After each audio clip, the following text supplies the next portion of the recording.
to this.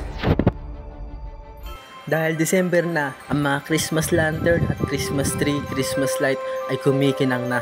Kaya ako si JR, hindi ako si Mon, ay gagawa ko ng Christmas lantern sa pamamagitan ng mga recyclable na bagay na to. Ganito yung plano. Kailangan makaipon tayo. Yun lang, makaipon lang. Kaya tara, simulan na natin to. Alam niyo ba, sa ibang bansa ay naging recyclable na ang mga sigarilyo. Sa bansang India ay ginawa nilang cotton yung mga sigarilyo, yung mga nasa loob ng mga teddy bear. Naging popular pala ang sigarilyo in the early 90s. Sa palagay ko, makakaipon na agad ako eh.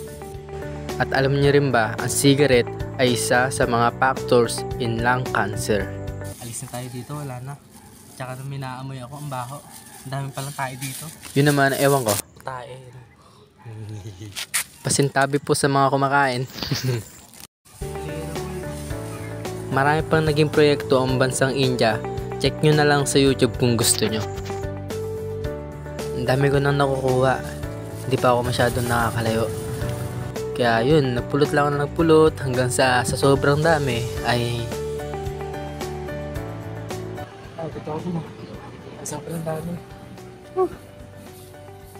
Halos 4 billion daw ang naitatapon sa buong taon, sa buong mundo. Halos kahit saan makakita ka ng cigarette. Sa magandang damuhan, katulad nito.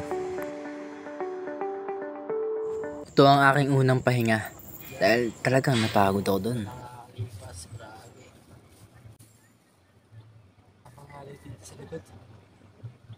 Kahit saan ako tumingin eh, oh.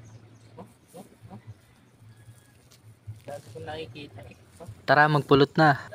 Hindi lang sa bansang India, kundi sa bansang France, ginawa nila itong jacket. Ang angas, no?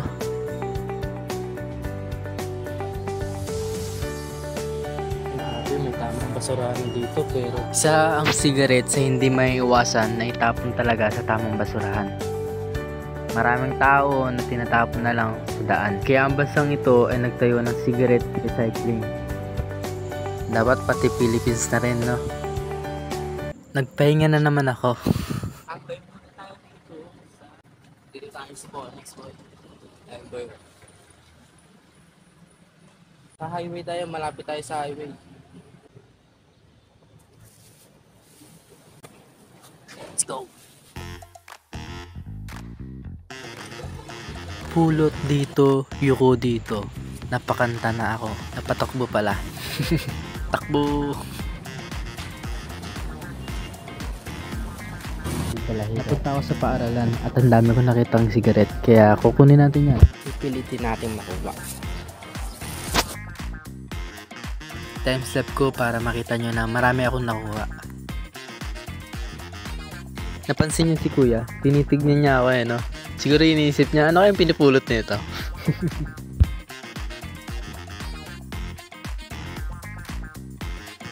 Ito na yung last. It's time to eat, bro.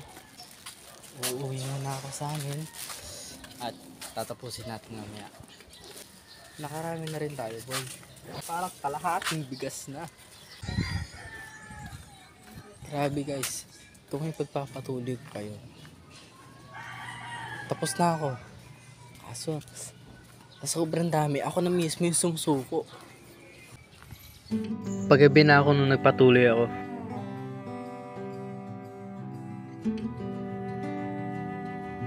Kaya ginabi na ako sa pagkuha.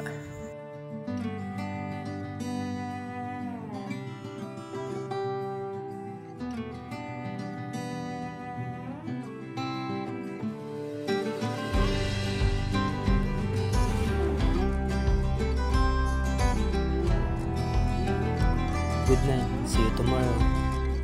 Good morning, Philippines. Good morning, guys. Ito na yung day 2 natin. At ito ang lahat na nakuha natin sa day 1. Sakto na to para sa gagawin nating arts.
Ito ang final na gagawin natin na design.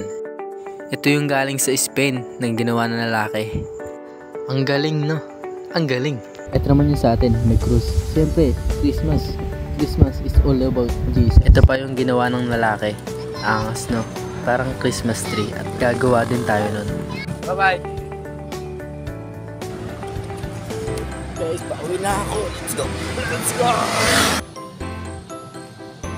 Habang pauwi ako nito, yung kaibigan kong tropa ay tapos na rin sa design. Bulaga!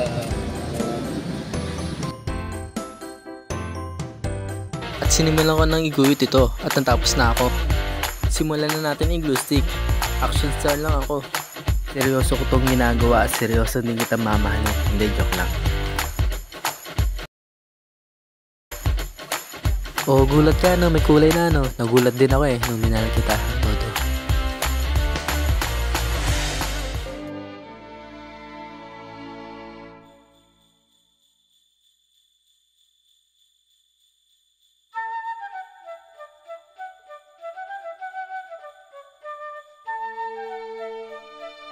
Tapos na ang ating parol. So, ito na yung pagkakataon para sindihan natin siya. So, 1, 2,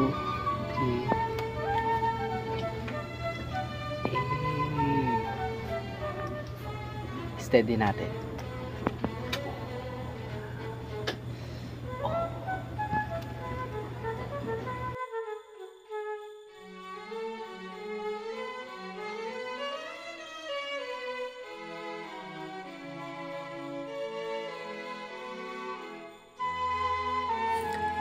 Huwag natin kakalimutan na ang Pasko ay tungkol kay Kristo. Tayo magpasalamat at magbigay ng papuri.